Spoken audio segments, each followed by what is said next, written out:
아멘. 네, 전도서 말씀 계속해서 함께 살펴보고 있습니다.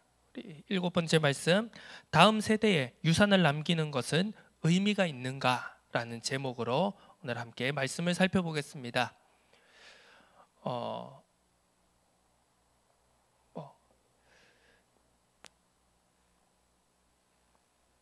이걸 파악하고 계신 분들도 있겠지만 지금 계속해서 이 전도서의 말씀을 나누면서 이 제목을, 설교의 제목을 계속해서 질문 형식으로 제목을 잡고 있습니다. 예, 어떻게 보면 이 제목이라고 하는 것이 이 내용을 함축적으로 요약을 하거나 아니면 이 내용을 어느 정도 이해할 수 있게끔 이렇게 문을 열어주는 의미이지 않겠습니까? 그래서 사실상 지금 계속해서 이게 의문문으로 제목을 잡아보려고 하니까 어떨 때는 쉽지 않고 또 이렇게 의문문으로 이렇게 뭔가 한 가지 형식을 전해서 제목을 잡으려고 하니까 제목이 짧을 때도 있지만 굉장히 이제 길어질 때도 있습니다. 기본적으로 의문을 던진다는 것이 긴 형식이 될 수도 있지 않겠습니까? 그래서 오늘처럼 이렇게 긴 제목이 나오기도 하는데요. 그러면서 뭔가 명확하지가 않습니다. 물론 이 설교라고 하는 것, 하나님의 말씀을 대언한다라고 하는 것, 성경 말씀 본문을 가지고 하나님의 말씀을 선포한다라고 하는 것이 분명히 명확해야 되는 것도 분명히 있습니다. 명확하고 명료하고 이렇게 정확한 분명한 결론을 전달해야 하는 것도 맞겠지만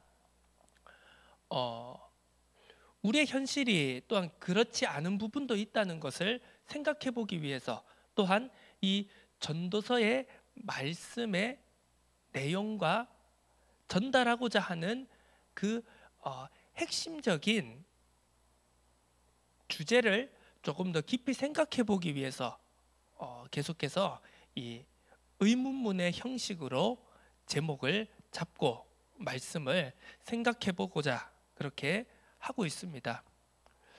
오늘 제목도 언뜻 살펴본다면 굉장히 뭔가 명확하지 않고 어떻게 보면 조금 믿음이 없는 것 같은 불신앙적인 내용처럼 보이기도 합니다. 하지만 이 속에서 우리가 정확한 방향과 그리고 하나님이 우리에게 정말 무엇을 원하시는가에 대해서 우리가 조금 더 한 걸음 한 걸음 한치 한치 가까이 다가가기를 소원하고 그리고 바라는 그 중심을 가지고 우리가 함께 말씀을 살펴보고자 합니다. 우리는 영원히 살 수가 없습니다. 물론 우리가 성경 말씀 창세기를 살펴보게 되면 최초의 인간으로부터 시작해서 이제 노아의 시대, 아브라함의 시대에 가기까지 굉장히 많은 수명을 살았다라고 성경은 말하고 있습니다. 가장 인류 역사상 오래 살았다고 기록되어진 무두셀라 같은 경우 969세를 살았다라고도 성경에 기록되어 있는데요. 자, 점점 수명이 줄어들어서 이제 우리의 인생은 한 100여 년 되는 100년 남짓한 그런 인생을 살아가고 있습니다. 아무리 우리가 많은 것을 하고 싶어도 아무리 우리가 지금 또 2025년에 새해를 맞이해서 새해가 되면 또 우리가 후회하는 많은 것들, 내가 왜 이런 것을 하지 못했을까? 왜 우리가 이런 것들은 조금 더 잘 하지 못했을까라는 후회를 뒤로하고 또 새로운 다짐을 하게 되고요. 또 새로운 결단을 하게 됩니다. 그러면서 아마 또 2025년 12월쯤이 되면은 또 하지 못했던 것, 놓쳤던 것 실행하고 실천해서 결말을 내고 열매를 내지 못한 부분에 대해서 또 실망하고 또 후회하는 그런 것들이 동일하게 아마 반복될 것입니다. 그러면서 또 2026년 한 해는 또 새롭게 다짐하고 결단하고 이런 것들을 우리가 하겠죠. 자, 그러면서 그렇게 살아가면서 우리의 삶이 마무리되어 갈 때 한 인생에 그리고 한 세대가 마무리되어져 갈 때는 자연스럽게 인간은 다음 세대에 그리고 내 자녀와 우리들의 후손들에게 무엇인가를 남겨주고 전달할 것을 염두에 둘 수밖에 없습니다. 왜? 앞서 말한 대로 인간의 삶은 유한하기 때문입니다. 그래서 어떤 사람들은 내가 평생 동안 일해서 벌어놓은 이런 물질적인 부와 이런 여러 가지 배경들을 내 자녀에게, 내 후손들에게 물려주기도 하고요. 각자가 가지고 있던 생각, 각자가 가지고 있던 정신, 여러 가지 이념과 사상, 그리고 살아왔던 삶의 발자취들을 다음 세대에게 전달하고 물려주고자 힘쓰고 애씁니다. 자, 그런 인생의 과정을 우리가 바라보면서 오늘 본문 말씀을 살펴볼 때, 오늘 이 본문 말씀은 또 그러한 것들을 부정하고 그러한 것들에 대한 허무함을, 헛됨을 말하고 있는 것처럼 보입니다. 자, 이러한 아이러니한 전도자의 현실 인식 속에, 그 질문 속에, 인생의 결론 속에 우리는 또 성경적인, 복음적인 답을 찾아내야 할 것입니다. 자, 오늘 본문 말씀을 보면 이제 지혜자와 우매자에 대해서 말하고 있고요.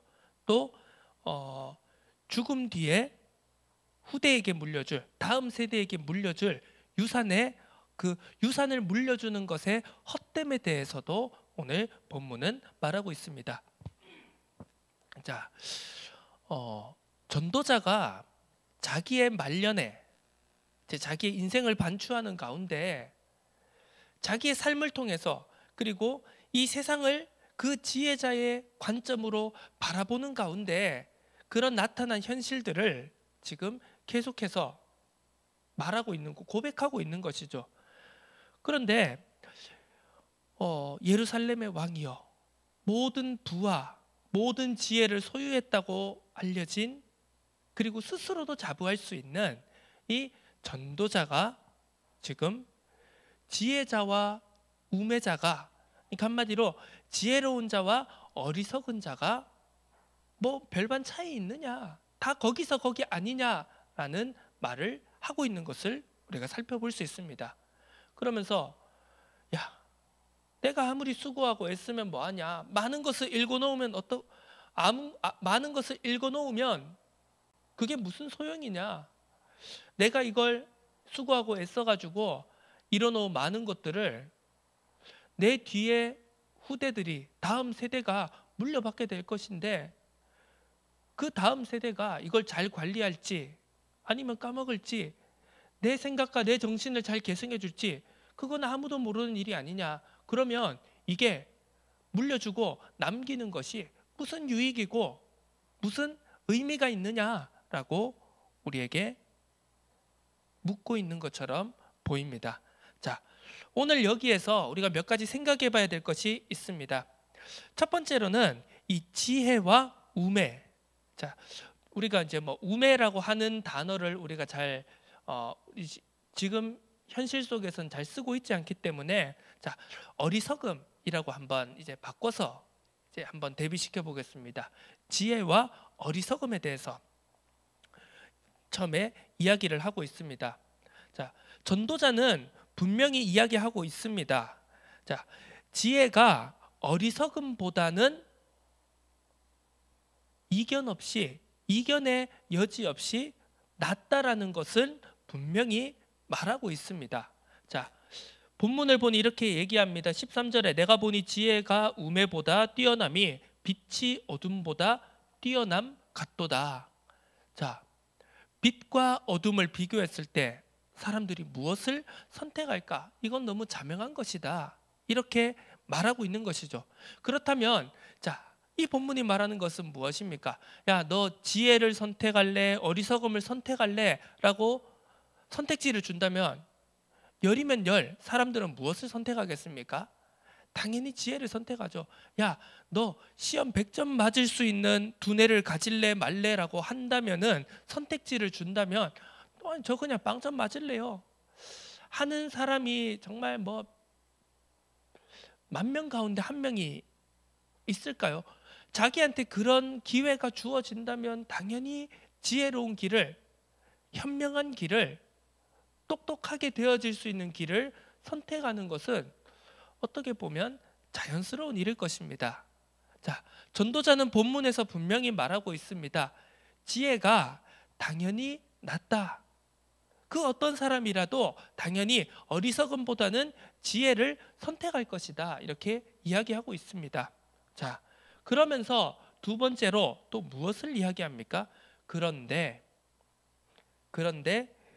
지혜 있는 사람과 어리석은 사람이 그 마지막에 갈 때, 그 인생의 마지막에 갈 때, 죽음이라고 하는 그 상황을 맞닥뜨릴 때 그 둘의 차이는 아무것도 없다라고 말하는 것입니다.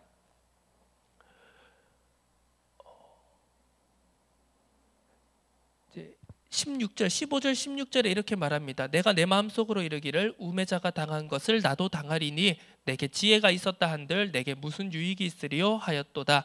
이에 내가 내 마음속으로 이르기를 이것도 헛되도다 하였도다. 지혜자도 우매자와 함께 영원하도록 기억함을 얻지 못하나니 후일에는 모두 다 잊어버린 지 오랠 것임이라. 오호라, 지혜자의 죽음이 우매자의 죽음과 일반이로다. 자, 지혜자와 어리석은 자의 죽음이 같다라고 전도자는 이제 통찰하고 꿰뚫어 보고 있습니다. 자, 이것이 맞는 말 아니겠습니까? 지혜 있는 사람의 죽음이 어리석은 사람의 죽음과 다릅니까? 아니죠. 죽음이라는 것은 다 동일합니다. 그냥 숨이 끊어지는 것입니다. 생명이 다하는 것입니다. 맥박이, 심장이 멈추는 것입니다. 그와 함께 모든 것은 끝나는 것입니다. 지혜 있는 사람이라고 해서 뭐 갑자기 뭔가 심장이 더 이상적으로 막 움직였다가 멈추고, 뭔가 지혜 있는 사람의 죽음이 어리석은 사람의 죽음보다 뭔가 더 화려하고 이런 것 없습니다. 그냥 숨이 멎는 것입니다. 지혜 있는 사람이나 어리석은 사람의 마지막이 같다라는 것을 지금 전도자는 말하고 있는 것입니다. 자, 이러한 현실 속에서 아무리 지혜를 말하고 지혜를 탐구하고 그리고 아무리 많은 것들을 이루어내고 현명하게 산다라고 해서 그것이 마지막에 갔을 때, 죽음에 이르렀을 때 그것이 무슨 의미가 있는가라는 것을 오늘 전도자는 이 성경 말씀 본문을 통하여서 그리고 오늘날 우리에게도 말하고 있는 것입니다. 자, 여기에 대해서 우리는 무슨 생각을 하고 무엇을 붙잡아야 되겠습니까?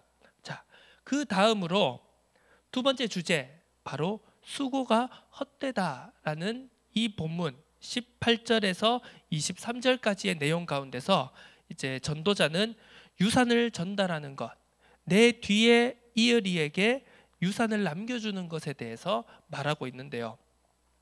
다음 세대에게 유산을 전해주는 것도 헛되다고 전도자는 말하고 있습니다.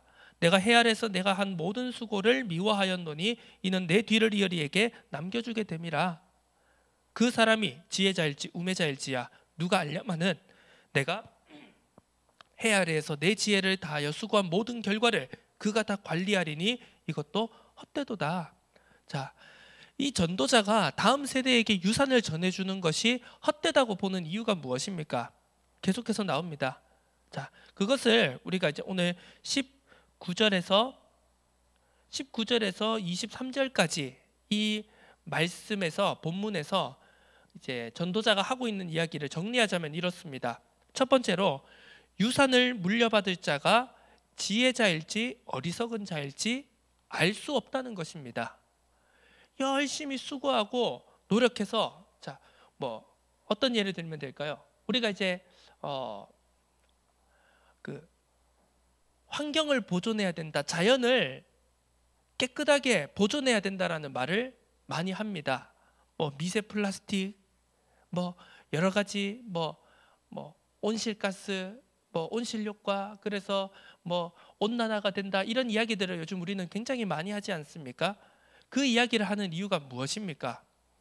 솔직히 우리만 살고 죽는다고 생각한다면 뭐 마음껏 탄소 배출해도 되고요, 마음껏 오염시켜도 됩니다. 그런데 우리가 우리 편하자고 그렇게 실컷 자연을 망가뜨리고 자연을 사용하면서 결국 그러면 우리가 죽고 나면 우리의 자녀들은, 다음 세대들은 어떤 환경을 가지고 살아가야 될까요? 어떻게 보면 다 그런 다음 세대에 최대한 망가지지 않은 보존된 깨끗한 건강한 환경을 물려주기 위해서 그런 것 아니겠습니까? 자, 그런데 한번 생각해 보시기 바랍니다. 열심히 우리가 탄소 배출도 안 하려고 하고요, 그래서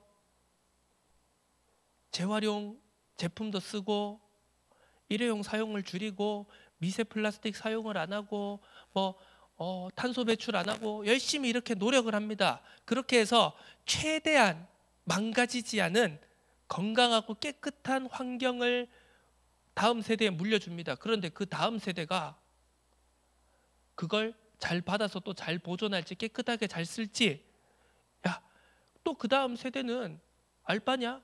우리는 우리 마음대로 산다, 그렇게 해서 환경을 다 망가뜨릴지, 그건 우리가 알 수 없는 부분 아닙니까?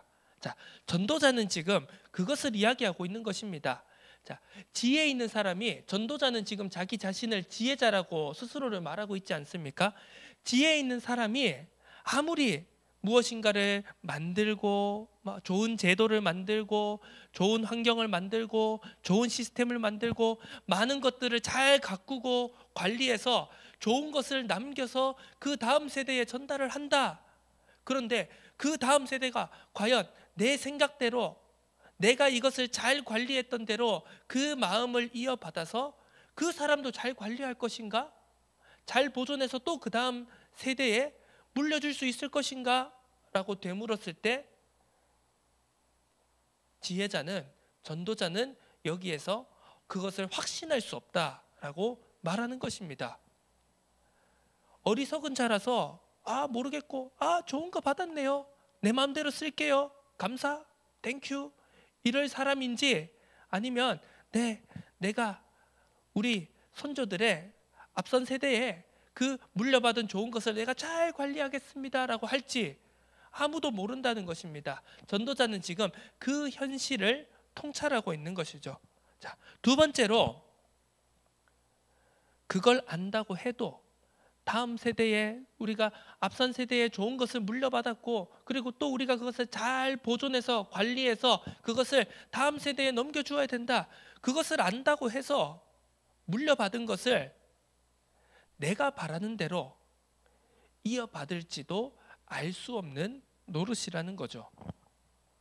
그리고 세 번째로, 수고해서 이룬 것을 수고하지 않은 자가 물려받는다.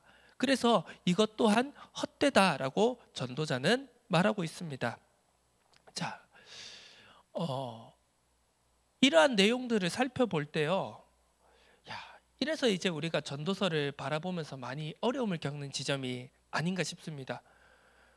그러면 이 성경 말씀 66권 안에 포함된 전도서가 말하고 있는 게, 그러면 그냥 다음 세대 생각하지 말고 내 인생 최대한 즐기고 남겨주지 말고 그냥 가라는 것인가? 이렇게 우리가 생각할 수도 있겠지만요. 자, 이 아이러니한 모순적인 질문 속에서 우리는 무엇을 생각해 봐야 될까? 자, 결국은 이렇습니다. 세상 만사가, 그리고 우리의 인생이, 물론 우리가 수고하고 노력해야 됩니다.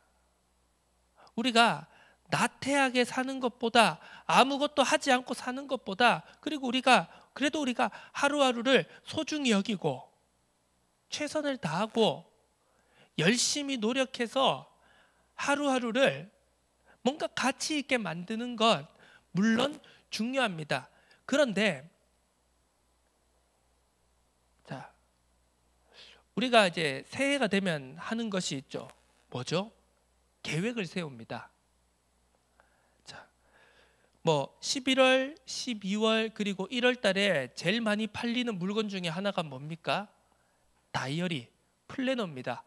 문구점에 가면은요, 딱 한 12월, 11월, 12월 1일, 1월이 되면 한쪽 코너에 이제 산더미처럼 쌓여 있습니다. 플래너들이, 다이어리들이 많은 사람들이 삽니다. 그래서 계획을 세웁니다.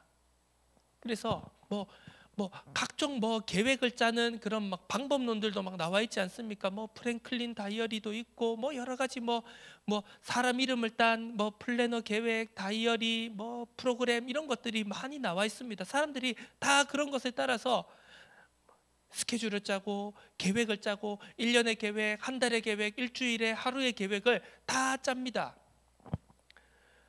자, 물론 계획을 짜지 말아야 된다는 말이 아닙니다. 그런데 문제는 무엇입니까?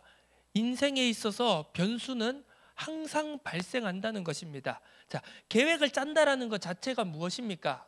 내 인생을, 내 스케줄을 완벽하게 내가 통제하고 싶은 겁니다. 관리하고 싶은 겁니다. 한치의 오차도 없게요. 그래서 요렇게 계획을 짜고 요렇게 실행을 하면 이런 결과가 나올 거야 라고 다 그걸 희망하고 염두에 두고 계획을 짜는 것이죠. 그런데 무엇입니까? 항상 변수는 발생합니다. 내가 내일 갑자기 자동차 사고를 당해서 한 달을 입원해야 될지 1년을 입원해야 될지 아니면 혼수 상태가 될지 그건 아무도 모르는 것입니다. 그런 변수는 언제든지 발생할 수도 있고 우리의 계획 안에는, 인간의 계획 안에는 그런 변수는 포함되어 있지 않다는 것이죠. 누가 내가 내일 사고가 날 거야, 교통사고를 당할 거야 라고 계획표에 넣어놓는 사람이 있습니까? 없지 않습니까? 자, 우리가 계획을 하는 것은 좋습니다. 무엇인가 그림을 그리고 청사진을 그리고 비전을 갖는 것 좋습니다. 그런데 우리의 현실 속에서, 우리가 살아가는 일상 속에서 항상 우리의 이해를 벗어난, 우리의 범주를 뛰어넘는 변수는, 사고는 항상 존재한다라는 것 또한 우리가 반드시 기억해야 될 일입니다.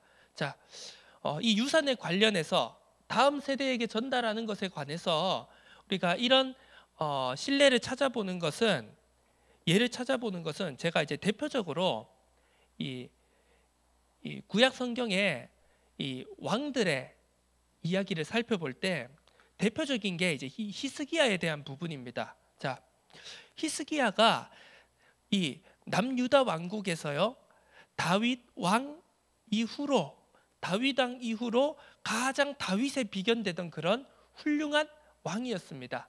하나님 보시기에 다윗의 길을 따라간, 평가를 받는 몇 안 되는 왕 중에 하나였습니다. 자, 이런 훌륭한 왕이라면 당연히 좋은 교육을 받았겠죠. 우리가 표현하는 대로 믿음의 유산을 잘 물려받았겠죠. 그런데 히스기야의 아버지가 누구입니까? 선대왕이 누구입니까? 아하스라고 하는 왕입니다. 그런데 성경을 보면 이 아하스라는 왕은 여호와 보시기에 악한 왕이었습니다. 우상 숭배를 하고 하나님의 말씀을 전혀 순종하지 않는 그러한 왕이었습니다. 자, 그냥 우리가 상식적으로 생각하면은요, 콩 심은 데 콩 나고 팥 심은 데 팥난다라고 하는 세상적인 기준으로 볼 때 이렇게 악한 왕으로, 하나님 보시기에 악한 왕으로 평가받는 아하스 왕의 자녀는 당연히 믿음도 못 물려받았고 전혀 믿음의 교육도 못 받았으니까 이상한 왕이 되어야 되지 않겠습니까? 그런데 신기하게도 이런 악한 왕을 아버지로 둔 히스기야 왕은 그 어떤 왕들아도 뒤지지 않는 하나님 보시기에 선한 왕으로 평가를 받았습니다. 자, 그렇다면 이 믿음의 왕인 히스기야 왕의 아들은 당연히 좋은 믿음의 유산을 물려받았겠죠. 그런데 성경은 무엇이라 기록되어 있습니까? 히스기야의 뒤를 이은 그의 아들 므낫세 왕은 남유다 왕국 역사를 통틀어 봐도 손에 꼽을 만큼 악한 왕으로 기록되어 있습니다. 물론 이 성경에는 기록되어 있지 않지만 이 유대 전승을 따져보자면요, 이 왕이 얼마나 악한 왕이었냐. 히스기야 왕, 자기의 부친인 히스기야 왕이 이루어 놓았던 종교 개혁들, 그리고 하나님을 잘 섬기고자 한 모든 제도들을 일거에 다 물거품으로 만들어 버렸습니다. 다시 산당을 재건하고요. 자, 성전을 재건하고 하나님께 예배를 드리는 제사를 온전하게 재건하고 유월절을 재건해도 모자랄 판에 무엇입니까? 아하스 왕, 히스기야 왕의 부친이었던 아하스 왕이 세워놓았던 산당, 그리고 우상 숭배하는 우상 그 형상들, 그런 모든 것들을 히스기야가 다 무너뜨렸는데 그것을 므낫세가 다시 다 재건한 겁니다. 다시 우상 숭배로 돌아간 겁니다. 그리고 전승에 따르면 이 므낫세 왕은 이사야 선지자를 톱으로 썰어서 죽였다라고 전해지고 있습니다. 야, 하나님의 선지자가 이사야가 이제 히스기야 왕의 뒤를 이어서 므낫세가 왕이 되었는데 우상 숭배로 돌아가고 산당을 재건하고 이런 하나님 보시기에 악한 일을 저지르니까 가서 경고했겠죠. 선지자의 본분을 다해서. 그랬더니 어떻게 했을까요? 야, 쟤 선지자 톱으로 썰어 죽여, 이렇게 했던 겁니다. 자, 그 정도로 악한 왕이 다윗 이후로 가장 하나님 보시기에 선하다고 평가받았던 히스기야 왕 뒤로 나온 왕입니다. 자, 이것을 우리는 어떻게 이해해야 될까요? 자, 악한 것을 물려받으면 악한 것이 나와야 되는데 아하스 뒤로 히스기야가 나옵니다. 히스기야 왕은 그러면 당연히 선한 왕이고 지혜로운 왕이고 하나님을 잘 섬기는 왕이니까 그의 자손도, 그의 뒤를 이을 왕도 당연히 선해야 되는데 이상하게 정말 악한 므낫세 왕이 나옵니다. 우리는 이 말씀들을 어떻게 이해해야 되겠습니까? 해답은 하나밖에 없습니다. 인간의 계획과 인간의 모든 수고는 통제될 수가 없다는 겁니다.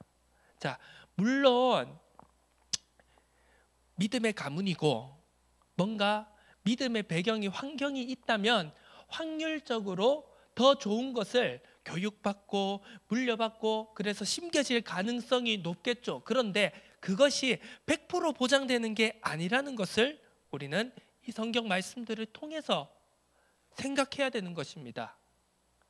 결국 무엇입니까? 믿음의 배경이 무엇인가 물려받는 것이 나의 신앙을, 나의 구원을 100% 보장해 주는 것이 아닌 결국은 그것을 내가 어떻게 붙잡고 내가 어떻게 받아들이고 결단하는가, 결국은 문제는 나에게 있고 성패도 나에게 있다는 것을, 현재에 있다는 것을, 오늘에 있다는 것을 우리는 분명히 생각해 봐야 된다는 것입니다. 그래서 우리가 이 유산이라고 하는 것, 우리가 무엇인가를 물려주어야 되는 것, 다음 세대에 전달해야 되는 것, 이런 것들을 생각할 때 우리가 정말 진지하게 이런 말씀들을 통해서 우리가 진지하게 근본적으로 던져봐야 될 질문은 바로 이것입니다. 자, 다음 세대에 유산을 전해줘야 한다는 목적에만 집중한 나머지 유산을 전해주는 본인은 말씀에, 복음에 부합한 삶을 살고 있는가? 복음의 말씀에 부합한 발자취를 남기고 있는가라는 질문을 던져봐야 됩니다. 자, 우리가 이제 이런 이야기를 하죠. 다음 세대에 남겨주어야 됩니다. 우리가 세상적으로 그렇고 세상적으로도 그렇고 우리가 이 믿음의 신앙의 테두리 안에서도 그렇고요. 다음 세대에게 우리가 유산을, 훌륭한 유산을, 좋은 유산을, 건강한 유산을 물려주어야 됩니다 라고 말을 하면서 우리가 열심히 일을 합니다. 돈을 벌기도 하고요. 또 좋은 정신을 계승해 주려고 하기도 하고요. 그리고 좋은 신앙의 유산을 물려주려고 우리는 힘쓰고 애씁니다. 그런데 그 무엇인가 남겨주려고 하는 그것이 내 삶과 내 행동과 내 말과 내 발자취와 합치되고 있느냐, 아니면 나는 정말 좋은 것을 물려주려고 하면서 열심히 일하고 수고하고 헌신하고 애쓰는데 정작 내 삶은, 내 발자취는 복음과 말씀에 부합되지 않는 것을 남기고 있지는 않는가, 그것을 우리는 정말 진지하게 그리고 근원적으로 질문을 던져봐야 된다는 것입니다. 그렇지 않습니까? 야, 막 내가 너무 가난에 찌들어서 힘들게 살았어. 그래서 내 자녀들은 절대로 가난을 겪게 하고 싶지 않아. 그러면서 열심히 일합니다. 엄청난 돈을 법니다. 그래서 그 돈을 물려줍니다. 그런데 그 자녀들은 그 유산을 가지고 피 터지게 싸웁니다. 혈연의 전까지 끊어버릴 정도로. 자, 그러면 그것은 좋은 유산을 남겨준 것입니까? 자, 그렇게 싸우는 이유가 무엇입니까? 돈이면 장땡이라는, 그리고 돈만 보고 물질만 보고 열심히 살아왔던 그 부모의 발자취를 본 것은 아닐까요? 자, 이것을 우리는 한번 진지하게 깊이 생각해 봐야 됩니다. 말씀을 정리해 보도록 하겠습니다. 그렇다면 우리는 이러한 현실적인 문제인식 속에서, 그리고 정말 염세적이고 정말 부정적인 이러한 현실인식과 전도자의 질문 속에서 그러면 어떤 유산을 남겨야? 자, 그럼에도 우리는 이렇게 전도자가 야, 유산을 남기는 것이 무슨 의미냐? 지혜자나 어리석은 자의 죽음이 동일한데 왜 어떻게 내가 무슨 지혜를 쓰고 힘쓰고 애써서 좋은 것을 물려줘봤자 그걸 우리 다음 세대가 잘 관리할지 안 관리할지, 내 뜻대로 이어줄지 안 이어줄지 그것도 모르는데 그러면 의미 없는 거 아니냐라고 우리가 생각할 수 있겠지만, 그럼에도 우리는 유산을 남겨야 됩니다. 유산을 전달해야 됩니다. 다음 세대에게 전달해 줘야 됩니다. 그러면 어떤 유산을 남겨야 이 전도서가 말하는 헛됨에서, 헤벨에서, 이 헤벨의 굴레에서 벗어날 수 있는가라고 했을 때 우리가 남겨줄 것은 단 하나입니다. 그것은 바로 나 자신입니다. 나 자신을 우리는 유산으로 남겨주어야 하는 것입니다. 이 말은 무엇입니까? 내가 수고하여 내가 아닌 무언가, 그것이 물질이 되었던, 어떤 시스템이 되었던, 어떤 정신이나 이념이 되었던, 사상이 되었던, 나와 관계없는, 나와 분리되어진 무언가를 전해주는 것이 아니라, 물론 그것도 전해줘야 되겠지만 그것뿐만이 아니라 내 발자취를, 나 자신을, 내 인생을 전달해 줘야 되는 것입니다. 그러기 위해서는 반드시 내 발자취가 나의 후대에게, 우리의 후대에게 스토리텔링이 되어야 되는 것입니다. 자, 그냥 돈 하나, 뭐 예를 들어 100억을 물려준다. 그 100억이 중요한 것이 아니라 그 100억을, 그 돈을 내가 너희들에게 왜 물려주느냐에 대한 본인의 인생 스토리가 전달이 되어져야지만이 그게 의미가 있다라는 것입니다. 자, 진짜 그것이 맞습니다. 100억을 물려준다고 해서 그 후대들이 잘 쓸지 안 쓸지는 알 수 없습니다. 그리고 어떻게 보면 그건 나의 소관이 아닙니다. 하지만 내가 할 수 있는, 우리가 할 수 있는, 우리의 오늘에서 할 수 있는 유일한 일은 무엇인가라고 했을 때 우리의 발자취를 전달해 주는 것, 우리의 오늘, 내가 무엇을 했고 어떤 생각을 가지고 내가 왜 이 길을 걸어왔는지에 대해서 발자취를 스토리텔링 해주는 것밖에는 우리가 할 일이 없다는 것입니다. 또 다르게 말하면 그것만이 우리의 사명이고 우리에게 맡겨진 일이라는 것을, 우리의 책임이라는 것을 우리는 분명히 기억해야 됩니다. 다음 세대에게 유산을 남기는 것은 의미가 있는가? 네, 의미가 있습니다. 그것은 바로 나 자신을, 나의 인생의 여정을, 나의 신앙의 여정을 전달해 주는 것입니다. 그것을 전달해 줄 수 있는 우리의 삶이 되기를, 우리의 오늘이 되기를 그리스도의 이름으로 축원합니다. 하나님 아버지 감사드립니다. 오늘 전도서의 본문은 지혜자와 우매자의 죽음이 동일하다는 것과 다음 세대에게 유산을 남겨주는 것이 무슨 의미가 있느냐, 이것도 다 헛되다라고 말하고 있습니다. 하지만 그 속에서 우리는 우리의 신앙을 굳건하게 할, 하나님께로 한 걸음 한 걸음 더욱더 가까이 다가가게 할 중요한 결론을 붙잡고자 합니다. 그것은 바로 나와 상관없이 무엇인가 물질을, 어떤 생각을, 정신을, 환경을 물려주는 것보다도 더 중요한 것이 바로 나 자신의 인생을, 나 자신의 발자취를 전달해 주는 것이 그 무엇보다 중요하다는 것을 우리가 말씀을 통해서 살펴보았습니다. 나 자신의 발자취가, 나의 하루하루가, 나의 생각과 행동과 말과 나의 선택과 판단 하나하나가 정말 말씀에 부합되어 있는지, 복음에 부합되어 있는지를 하루하루 확인하고 점검하고 되돌아보면서 우리가 그 쌓여져가는 하루하루를 우리의 다음 세대에게, 후대에게 전달하고 스토리텔링 해줄 수 있는 그러한 참된 유산을 전달해 줄 수 있는 복된 인생이 되도록 축복하여 주옵소서. 감사드립니다. 살아계신 예수 그리스도의 이름으로 기도드립니다. 아멘.